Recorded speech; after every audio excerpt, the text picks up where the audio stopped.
ماوەیەکی زۆرە ینی خەڵک پەیوەندیم پێوە دەکات دەڵێ لە بازگەکانی نێو هەرێمی کوردستان مامەڵەکی تون دەکرێت پشکنین زۆرە قەڵەباڵغێکی زۆرە شۆفێری لۆریە پاسە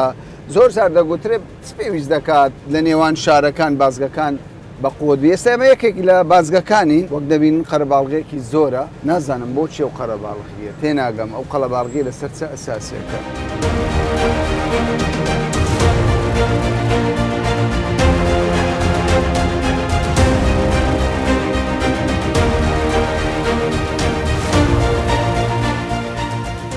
وەکو گوتمەوە ماوەیە کە دەتوانین بڵێم دەدەقە زیاترە لە نۆرەیەوە داین ئێستا گەیشتینە لای ئەو ئاسایشە بەڕێزانە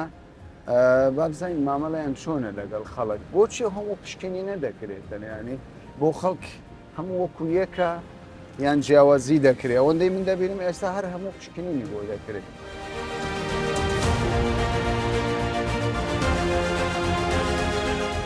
سلام راکەم بەڕێز سەرچاوەکەم دەکرێت خۆتان بناسێنێ بەڕێز باشی سوپاس دەکەم. سەلامەتی کوردستان شاری زۆر بەڕێزنیەوە سەر و سەرچاوەکەم ناسنامەکانە پێ بدەن سوپاس دەکەم. ئەوێتان دەوێت؟ بەڵێ بەڵام ئێمە ناسراوین زۆر بەڕێزنیەوە ئەو بجراتە بۆ هەموو کەسێکە. ئەو قەڵەباڵغیە بۆچی ئەو قەڵەباڵغیە؟ بەخوای هاوتەن حەزدەنا لە بۆ خزمەتکردنی ئەم خەڵکەیە ئەم خەڵکە بۆی لە وەزەشی ئارام دابژیتن یعنی ئێمەش ئەمە هەرچە مادی بوو بچێشی تەنها بۆ ئەم خەڵکەیە گیانە خۆمان فیدای کردی بۆ ئەو خەڵکەیە. مەفەرم ئەوە گرنگەوەی هاوڵاتیانی ئێمە لە خۆشی و شادی و جێوێکی ئارام بەسەر بێت. ناسنامەکەی من بەسە یانی هەر هەمومان تو زۆر بەڕێزی بەڵام هەر کەس تایبەت بە ناسنامەی خۆی دەتوانین ئێمە هەر کەس بە ناسنامەی خۆی دەناسێتەوە. تۆ زۆر بەڕێزی کامەران برایشی عەزیزی بەس نازانم ئەوە هەر گرتنی خەڵکە بەڕای من بەڕاستی خەڵکێک لەوانەیە هەندێک وا تێ بگات زۆر کەسی شێران بەڕاستی خەڵکانی تێگەیشتنە لە وەزەکەی ئێمە دەگەن لە مادیبوونەکەی ئێمە دەگەن بەڵام کێشە نیە مادیبوونی ئێمە سەلامەتی سەرۆت و سامان و جانی خەڵکیە. خۆشبی دەستان خۆشبی بە زەوانەی کە خەڵک بیناسی پێم وانە ئیجراعاتی توندی لەگەڵ بکرێت. تۆ زۆر بەڕێزی بەڵام ئێمە جیاوازی لە نێوان هیچ کەسێک ناکەین باشە هەموو کەسێک لە ئێمە گرنگە بەڵام ئەگە بکرێ و سندوقەشمان بۆ بکەن و سوپاسان دەکەین. کەفتیشمان دەکەن بەڵێ ناتوانین ئەنێ بۆ هەموو کەسێک ئیجراعات دەکرێت جیاوازی ناکرێت لە نێوان هیچ کەسێک. ئێوە زۆر بەڕێزن زۆر بەڕێزن هەر کەس و لایەنێکن لە ئێمە خۆشەویست و بەڕێزن ئێمە گرنگ ئەوەیە تەنها کاری و یاسایی خۆمان جێبەجێ دەکەین. ئێوە سوپاسان دەکەین. کاکە فەرموو برا فەرموو. نابراجان تۆ ئەوە بیرکردنەوەی یعنی کەسانێک کە بەڕاستی لە وەزەکەی ئێمە ناگاگە بێت بیر بکاتەوە ئەمە هەموو کەسێک بە چاوێکی خراپ خەڵکێک دەمان ناسی ئەو پشکنین و ئەو ڕۆتینە مەرحەبا جەنابی ملازم باشە حواڵ چۆنە وەڵە نازانمەوە تەعاملێک دەکات کە ئەنەوە خەڵکی نەناسراو بین دەڵێ هەویەکانتان پشکنینتان بۆ دەکەین چینە ژوورەوە ئەو ئیجراعاتە توندە نازانم هەرچەندە ئەرکی خۆتانە بەس بە باشی نابینی. کامەران ئەمە جەنابەت دەناسین کوردستان 24 کەسایەتێکی دیاری بەڵام ئەرچی ئێمە جێبەجێکردنی یاسایە جیاوازی نەکردنە لە نێوان کەسەکان ڕوا بکە کەسایەت نەفەر هەیە ناسراوە و کەسایەتی جیاواز و بەرزی هەیە لە پاڵ ئەو کەسایەتی کێشەمال و دروست بووە ینی لەسەر هەمووان بەو شێوە جێبەجێ لەسەر هەمووان یاسا جێبەجێ دەکەین ئەگەر پێت خۆشە ئەگەر پێت خۆش چەند کاژمێرێک لەگەڵمان بە بۆی ئەرک و ماندووبوون و شێوازی ئیشکردنمان ببین ئاساییە بەتاکی ئێمەش پێم خۆش دەوی بزانم ئەو قەڵەباڵغێ چییە لە خزمەت ئەو هەموو ئەوە ڕۆتینە خەڵکێکی زۆر دەڵێ ئەو ڕۆتینە بە چاوی خۆت ببینەوە با خەرچیش ببینی.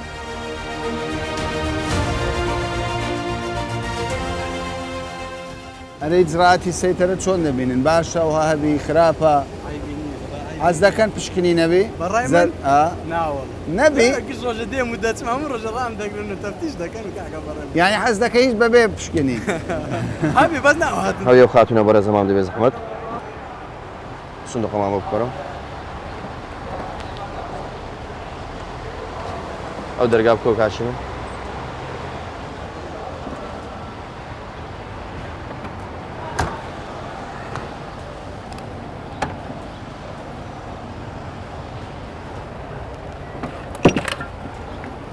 ثاني بريت اهلا وسهلا شلونك اخبارك؟ خير الحمد لله حبيبي غالي اهلا وسهلا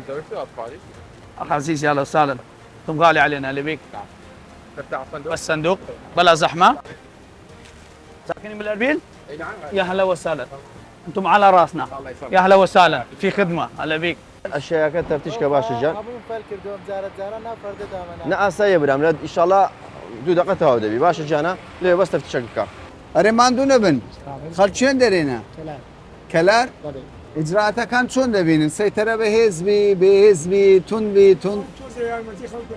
یعنی دەرگا کراوەبی باشە تۆزێ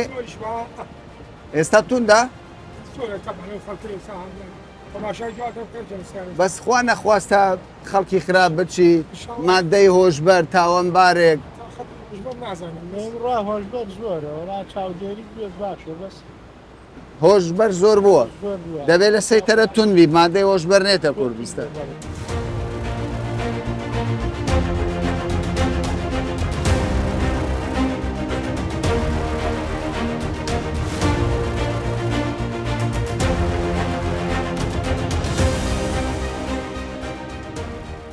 ئەم بازگەی دەبینن یەکجار فراوانە لەو سەری لۆریەکان دەڕوە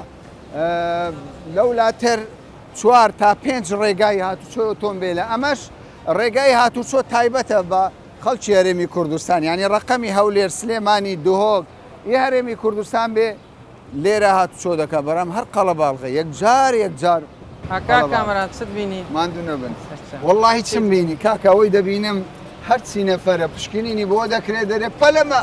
ئەو هەموو پشکنینەی ناوێت تۆزەشکەش ببینێەوە دەبینێمەوە حتمان ببینەوە ئیشاڵا هیچ نایە ببینە بە چای خۆت ببینە هەندێکی دیش ببینێەوە باش شتی دەبینی زۆر ئەمەش پێمان خۆشە خەلکی ئەلێرە بەس کوڕ دەڕۆیان ئەوە ڕقم بەغداشە ئەوش دەڕۆ هەموو خەڵک دەکەین فەرق و جودایی ناکەین من دوسێت تێمان کردەوە خەڵک پێی خۆشی بە هەر چێن دەردا بڕوا چێن دەرچۆل چێن زۆرم بینی ئەلێرە 6مان هەیە لەوێ 5مان هەیە یعنی 11 سای بە بەردەوامی کرایتەوە لە پێشوازی خەڵکدایە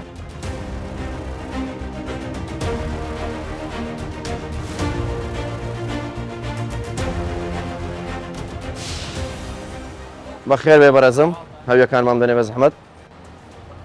خاتونە بەرەزەمام دێ خزمەت دەکەین بەس هەویەکەم دێ با لە خزمەت دابم لاد نییە خاتون لە خزمەت داین خاتون لێوێن دەرلادە بەڕێزم ئۆکمەوە گرە بەسەر چاو باشە بەڕێز بەخێر بێ بەڕێز عەلەیکە سەلام و ڕەحمەت الله هەویەکانمان دێ سندوقەمان بۆکەوە بەڕێز لێر ناپەڕە ئینشاءڵڵا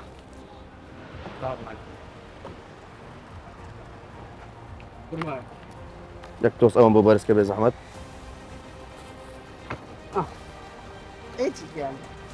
داینێ بەڕێز بەخێر بێ ئەوێکی جەنابەت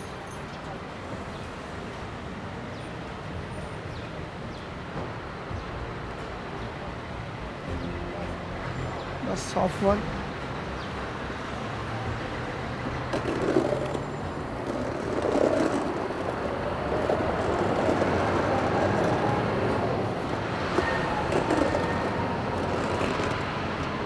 بس عفوا لا بزا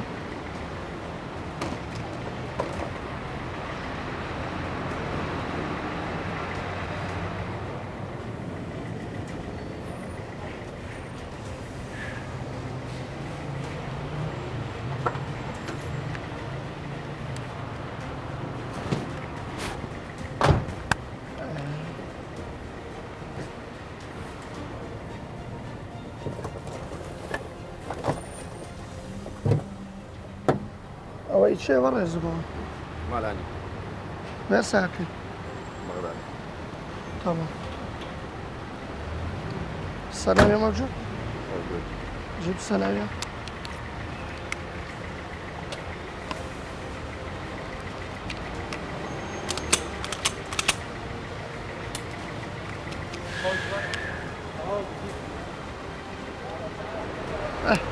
بس دقيقة ملازم عفوا ئەوە دەمان چێ دەمان سەی لە لەبنەوەی کوشادیتۆ سەدیە و دەمان سەی لەبن کوشتنیدانە جازی پێ نەبوودی سلاحی ئەوەی پێ نییە عندك إجازة مال مسدس؟ عندك إجازة أكو؟ ناسي بالبيت لا اصعد وقف هنا ئەوە عەرەب بوو وقف هنا دەمان پێ إجازة ئیجازەی نییە ئەگەی ئیجازە هەبێ ئاساییە. لێرە ئاسانکاریان بۆکەین ئەگەر ئیجازەی سلاحیان هەبێ وەزارەتی ناوخۆی عێراق بێ لێرە ئاماناتمانە لە ئامانات داگەنێن ئێستاوە چی ئیجراتی لەگەڵ دەکەن؟ ئەوە تاشیری دەکەنەوە ئەگەر ئیجازەی سلاحی هەبوو لە ئامانات دادێنێن بەسۆ پێ ناچی هەیبێ شاردبوویەوە. بەڵێ لە پشتکوشی شار دێتەوە ئەگەر ئیجازەتە بێ بۆی شاریتەوە ئەو حالەتانە هەیە؟ حاڵەتانە ڕەولا ڕۆژانە ئێستا ئەگەر ئیجازەی پێ نەبێ مەبەستی چییە بەبێ ئیجازە دەمانچەی بینی؟ دیارە بەتەمای کەتنەکە دروستکردنی کێشە و گرفتەکە لە شاری هەولێر و شارەکانی کوردی یعنی حالەت هەیە دوژمنداروی کابرا بۆ خۆ یان مەسائلێک بی شتێک بی یان کڕین فرۆشتن. بالضبط بالضبط ئارێوەڵا ئەو بڕیاری حکومەتیش زۆر بڕیارێکی لەجێ بووە دەست بەساگرتنی و سلاح و شتەکانێکە بێ ئیجازن ئەوە ڕاستە خۆ دەچینە ئیدارە لەوێ تا خۆمای لەگەر دەکەین ئیجازەشی پێنی ئیجازی سلاح عندك إجازة أخي؟ عندي اجازه عندك؟ مال مسدس؟ مال مسدس عندك؟ ناسيه بالبيت بالبيت؟ إيه. ودري إجازة ما هي ماله هي. ڕسمێکی پێ نیە دەک ڕسمێکی ناو موبایلی پێبی یان دو شار دیتەوە بەخۆی سەبەبی ئێستا يعني ڕای دەگرن؟ بەڵێ سەرڕا دەگرین و دەست بەسە سلاحیدا دەگرین.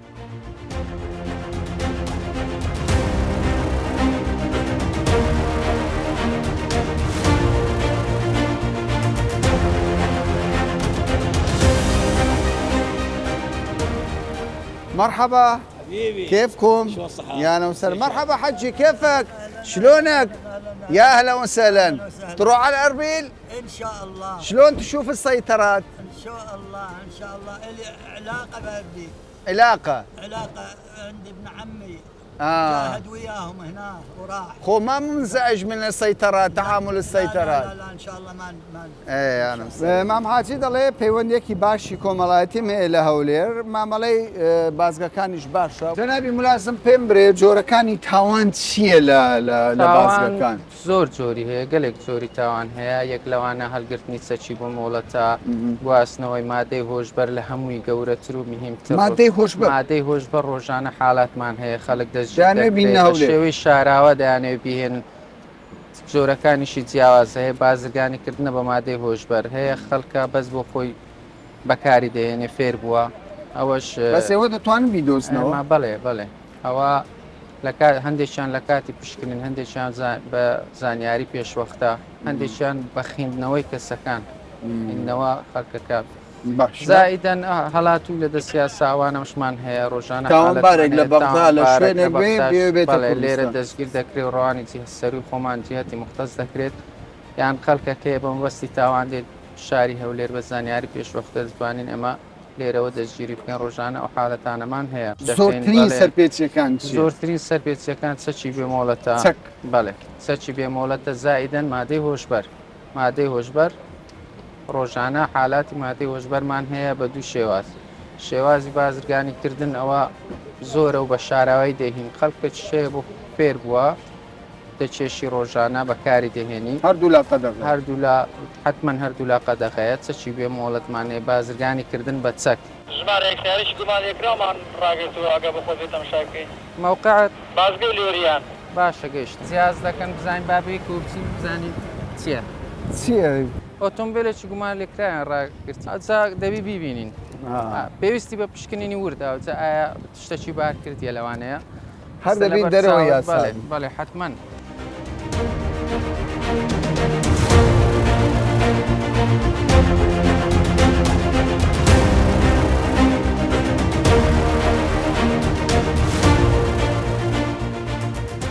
چ بووەوە کاکە چی پێیە؟ سەیدەوە چتی تێدایە؟ چی تێدایە؟ وشتە چتی تێدایە؟ دەربینن هەمووی دەرینن ئەو گومانی چ دەربینن ڕاشکە سەیدی چتی تێدایە؟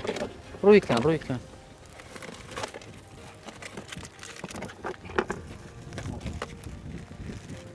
بزانە واو ئەوە گومانی 100% مەوادی مخەدەراتە ئەوە خراپ نییە مەدەستکاری بکەیت ئەوە کە پسکرایە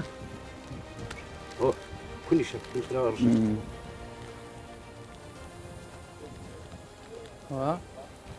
گومانی 100% مخەدەر بە باشی بە پشکنن هەمووی باش هەمووی دان چەکە لێکری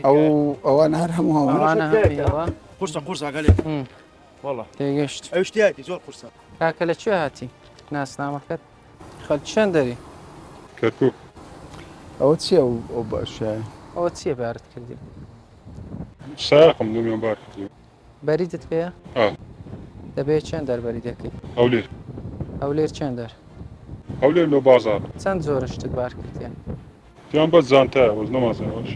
ساقی بەڵێ سەنەی بەنای خۆتە ساقم ناسەنەی بوو بە تاواتی بی پشکنن باشە ئەو لۆری ئەوان هەموو دەست بەسەرن لە ئێمە هەموو شتی قاچاق هەموو شتی ئەوە دەفنی پێ بووە بە شێوکی نایاسایش قاچاقی بار کردووە ئەوەش بە هەمان شێوە دەفنە ئەوانە لە کنەمە دەست بەسەر دەکرێن باشە چۆن گومانتان لەوە کرد ئەوە پشکنینە زۆر جاریش هەیە پێشتر معلوماتان نەبووە هەیتمان بە زانیاری و هەیان پێش وەختە هەر بە سایقەکەی دەکەین دەزانین گومان لێ کراوە زۆر جار هەیە سایقەکەەوە پێ و دیارە کە شتێکی بار کردی ئەو هەموو لۆری ئێستا دەبی هەمووی هەمووی دەوی پشکنینی بۆ بکرێت ئەو لۆری و ئەو لۆری هەر هەمووی بە هەمان شێوە دەرچووە ماوادیان پێ بووە و دەست بەسەر کراوە و هەولێر و سلێمانی و دۆک بڵێن کوردستان ئامانجە بەڵێ ئەکیت ئارێوەڵە ئەو مخدرات ئەوە مخدراتە لەوانەیە زیاتریشی پێبی لەوانەیە زیاتریشی پێبی ئێستا هەمووی تەمەشا دەکەین لەوانەیە زۆر زیاتری پێبی دێخینە بەردەست بە حیساب پەیکەرە ئەوە بە حیساب پەیکەرە بە حیساب پەیکەرە لە ناوی دەشارتەوە ئەمە چیرۆکی بازگەکانە وەکو بینیتان ینی ڕۆژانە بازگەکان بەم شێوەیە مامەڵە لەگەڵ خەڵکی خراپە کار دەکەن ئەوانەی کە دەیانەوێت چەک بێنە کوردستان دەیانوێت مادەی هۆشبەر بێنە کوردستان یەکیشیان تاوانبارن لە تاوانیان کردووە ڕێیان کردووە لە یاسا لە ناوەڕاست و باشووری عێراق لێرە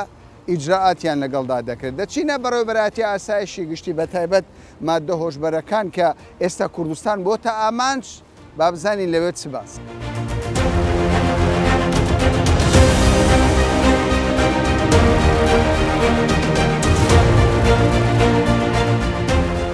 پاشەوەی بینیتان لە یەکێک لە بازگەکانی هەرێمی کوردستان کە چەند حاڵەتێکی نایاسایی دەستی بەسەردا گیرا یەکێک کە دەیویست دەمانچەیەک بێ مەوڵەت بهێنێتە نێو هەرێمی کوردستان کە نەدەزاندرە بۆ فرۆشتنی بوو بۆ ئەنجامدانی کردداری تیرۆریستی بوو دواترش بینیمان پیکە بێک کە بڕێک مادەی هۆشبەری هەڵگرتە بوو دەویست بیگوازێتەوە نێو هەرێمی کوردستان بەڵام خۆشبەختانە کارمەندانی ئاسایشی هەرێمی کوردستان توانیان دەست بەسەر ئەو بڕەدا بگرن. ئێستا ئێمە لە بەڕێوەبەراتی مادە هۆشبەرەکانین لە هەولێری پایتەخت کە دەمانەوێت بزانین ئێستا قسە لەسەر زێدەبوونی بەکارهێنەران و بازرگانیکردن بە مادە هۆشبەرەکانین بەڕێز ئەرکان ئەفسەرە لە بەڕێوەبەراتی مادە هۆشبەرەکان بەڕێز ئەرکان پێم بڵێ ئەو کەیسەی کە چەند ڕۆژێک بەر لە ئێستا تیمەکان ئاسایش دەستیان بەسەرداگرت کەیسەکە چی بەسەرهات بڕی ئەو مادە هۆشبەرانە چەند بوو و تاوانبار چۆن مامەڵەتان لەگەڵ دوای دەستگیرکردنی ئەو تاوانبارێکە هەڵسا و بە گواستنەوەی ئەو کەلوپەلۆ لە ناو کەلوپەلەکانیش ئەو بڕەمادە هۆشبەرەی حەشار درابوو بەڕێوەبەراتی بازگەکان هەڵسان بە ڕەوانەکردنی تاوانبار و ئەو مادە هۆشبەرەی کە دەستی بەسەرداگیرا و بۆ بەڕێوەبەراتیەکەمان ئێمەش دەستمان کرد بە لێکۆڵنەوە پەڕاوی لێکۆڵینەوەمان بۆ کردەوە و دەستمان کردووە بەوەی کە بزانین ئاخۆ ئەو مادە هۆشبەرە بۆچێ هاتووە و مەبەست لێچی وە و بۆ چ کەسێک بووە تاوەکو بتوانین تاوانباری سەرەکی دەستگیر بکەین کە ئەم مادە هۆشبەرەی بۆ هاتووە کەوای کە کەسێک لە بازگەیەک لە شوێنێک دەگیرێت تەنیا ئەو کەسە پێوە نەگلاوە خەڵکی تریک شێ بە تەکید ئێمە حاڵەتی وە زۆر زار ڕوو دەداتن وەکو بەریت مادەی هۆشبەر دەدرێت بە خەڵکێک دەشادرێتەوە حەشار دەدرێت بە شێوەیەک لە شێوەکان تاوەکو بتوان دەربازی بکەن لەگەڵ ئەو کەلوپەلەی کە هەیە کەوایە چیرۆکەکە یاخود ڕووداوەکە هەر لەو شوێنە کۆتایی نە نەخێر لێرەوە دەست پێ دەکات دەتوانین بڵێن سەبارەت بە دەرگیرکردنی تاوانباران بەکارهێنەران بازرگانان یان ئەوانەی کاریان ئەوەیە لە نێو شارەکان مادەی هۆشبەر دابەش دەکەن دەیفرۆشنەوە دەگوترێت زیندانەکانی کوردستان پڕ بووە لەو کەسانە ماتە چەند ڕاستە خۆی بەکارهێنەری مادەی هۆشبەر ڕێژەکەیان ڕووی لە زیادیە و ئەوانەی کە کڕین و فرۆشتنیش دەکەن ئێمە توانیمانە بە استراتیجیەتێکی زۆر باش کاریان لەسەر بکەین توانیمانە کۆنتترۆلیان بکەین بە شێوەیەکی زۆر باش تاوەکو مادەی هۆشبەر زیاتر بڵاو نەبێتەوە بە نسبەتی بەندیخانەکانیش جاری وایە دەبینی خەڵکێکی زۆر لەسەر بەکارهێنانی مادەی هۆشبەر دەستگیر دەکرێتن بەندیخانەکان خەڵکێکی زۆری تیا دادەنرێتن بەڵام دواتر دادگا بڕیار دەداتن ئاخۆ هەنێکیان بە دەستەبەری ئازاد دەکرێن یان خۆت ئەوەی کە سزا دەدرێتن ماوەی سزاکەیان تەواو دەبێتن بەندیخانە بەجێ دەهێڵن و دەگەڕێنەوە ناو خێزانەکانیان. باشە ئێستا حتمما ئامارتان هەیە کە خەڵکانێک دەگیر کرابن وەکو باسی لێوە دەکرێت ئەوانەی کە بازرگانی پێوە دەکەن ئەوانەی کە بەکارهێنەرن خۆتان چەندجارێک ئاماژەتان پێداوە کە ڕێژەکە زیاد بووە بەجددی دەگیرکراوان زۆرن ژمارەیان کە لە سەرەتای ئەم ساڵە دەتوانین بڵێن لە یەکی 2023 تاوەکو یەکی دەی 2023 ئامارەکان بەم شێوەیەن ئەوانەیە کە لەسەر بەکارهێنان و کڕینی فرۆشتن مادەی هۆشبەر دەستگیر کراون ڕێژەکەیان 1668 کەس بووە و هەروەها ئەوانەی کە مەبەستیان بۆ لەم 1668 کەس لە ماوەی یەک ساڵ لە ماوەی دەمانگ بەڵێ لە ماوەی دەمانگ ئەو هەموو خەڵکە گیراوە بەڵێ هەموو ئیشی مخدراتیان بەڵێ تاکید ئەمانە بەشێکیان بەکارهێنەرن و بەشێکیان مەبەستیان بۆ مادەی هۆشبەر ڕێژەکە زۆر نییە بە تاکید ڕێژەکە زۆرە بەڵام ئەمە شتێک نییە بڵین لە هەرێمی کوردستان ئەم شتەیە وارد بێت بەس دێرەوە بێ نەخێر لە هەموو وڵاتانی دنیا مادەی هۆشبەر بەکارهێنان و بازرگانیکردن پێی ڕوو لە زیاد بوونەوە و دەتوانین ئێمە لێرە ئەوە بخینە ڕوو هەرێمی کوردستان بارودۆخی زۆر باشترە لەو ناوچانەی دەوروبەریان خو لە وڵاتانی دەوروبەر ئێمە توانیمانە بە شێوەیە کار بکەین کە کۆنتترۆلی ئەو بکەین نەهێڵی مادەی هۆشبەر لەوە زیاتر بڵاو بێتەوە بە شێوەیەک لە شێوەکان بتوانین ئەم دیاردەی کە هەیە کۆنتترۆلی بکەین. باشە کەوایە تۆ دەتەوێت بڵێ سەرڕای ئەوەی کە ڕێژەی دەگیرکراوان و تاوانباران زۆرن بە بەراو لەگەڵ وڵاتانی ناوچەکە هەرێمی کوردستان هێشتا باشترە باشە بینە سەرخاڵی ئەگەر بە کورتی وەڵام من بدەیتەوە ئەو کەسانەی کە مادەی هۆشبەر بەکار دەهێنن تەنیا زیان بە خۆیان دەگەینن یان زیانیان بۆ خێزان و دەوروبەریشیان هەیە. طبیعی بەکارهێنانی مادەی هۆشبەر خۆی لە خۆیدا کۆمەڵێک سلبیاتی هەیە. جاچ لە ڕووی جەستەیەوە بێ کەسی بەکارهێنەر یاخود لە ڕووی دەرونیەوە لە ڕووی کۆمەڵایەتیەوە لە ڕووی ئابوووریەوە کۆمەڵێک سلبیاتی هەیە لە هەموو جانیبەکان بەڵام ئەوەی کە زۆر زەق و دیارە ئەوەیە کە تونند و تیژی لێ دەکەوێتەوە زۆر جار لێک هەڵۆشانەوەی خێزانی لێ دروست دەبێتن زۆر جار ئەشکەنجەدانی لێ دروست دەبێت زۆر جار دەست درێژی سێکسی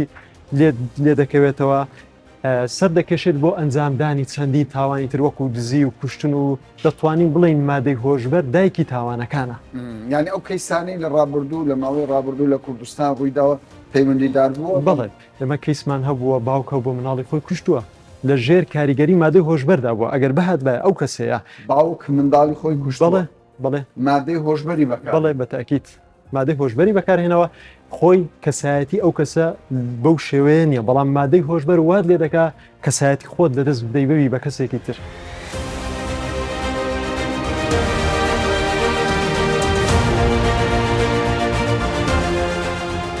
دەگیرکردنی زیاتر لە 170 تاوانبار لە ماوەی یەک مانگدا ئاماژەیەکە کە هەرێمی کوردستان بە ئامان گیراوە بۆ دەیان کردداری جۆر بە جۆر لەوانە بەکار هێنەرانی مادەی هۆشبەر و ساختکردنەوەی واتە تونند و تۆڵکردنی بازگەکان یعنی ئەرکێکە ئەگەر بێت و ئەو تونند و تۆڵکردنە نەبێ لە بازگەکان بێگومان ڕێژەی تاوان لە نێو هەرێمی کوردستان زیاتر دەبێ و سەلامەتی هاوڵاتیانیش بە تەواوی دەکەوێتە مەترسیەوە بۆیە دەبێ ئاسایش هاوڵاتیان هەموو لایەنە پەیوەندیدارەکان چاوکراوە بن بۆ سەلامەتی و پاراستنی هەرێمی کوردستان لە ناحەزان و کردەوەی خراپی خراپەکاران تا باسێکی دیکە و بابەتێکی دیکە بەخواتان دەست پێ.